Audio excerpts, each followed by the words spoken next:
لوگ تمہیں درد دیں گے، رب تمہیں مرہم دے گا۔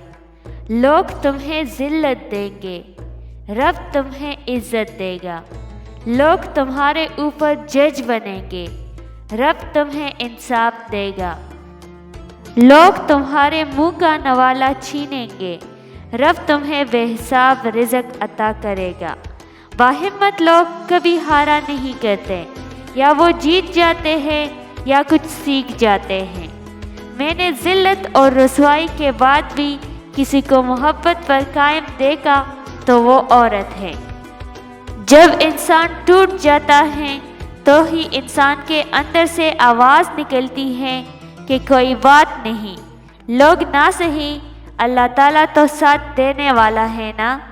لوگ کیا کہیں گے، یہ ایسی گھٹیا سوچ ہے جو اللہ کا ڈر نکال کے لوگوں کا خوف ذہن پہ غالب کر دیتی ہے۔ زندگی کی ٹوکریں بھی بہت نرالی ہوتی ہیں، جب بھی لگتی ہیں کچھ نہ کچھ سکھا کر جاتی ہے یا پھر کسی کی اصلیت دکھا جاتی ہے۔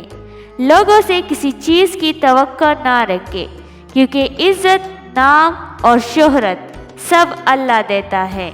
نفرتوں، دھوکوں، سازشوں اور بے یقینیوں کے ہم اتنی عادی ہو چکے ہیں کہ محبتوں اور خلوص پہ بڑی مشکل سے یقین کرتے ہیں۔ رشتوں کا اصل مزہ مخلصی میں ہے۔ بناوٹی اور منافقت سے بھرپور رشتے سوائے ذلت کے اور کچھ نہیں۔ دوسروں کی مدد کرنے کا وقت کسی کے پاس نہیں ہے، لیکن دوسروں کے کام میں ٹانگ اڑانے کا وقت سب کے پاس ہے۔ جو دوسروں کو عزت دیتا ہے اصل میں وہ خود عزت دار ہوتا ہے، کیونکہ انسان دوسروں کو وہی کچھ دیتا ہے جو اس کے پاس ہوتا ہے۔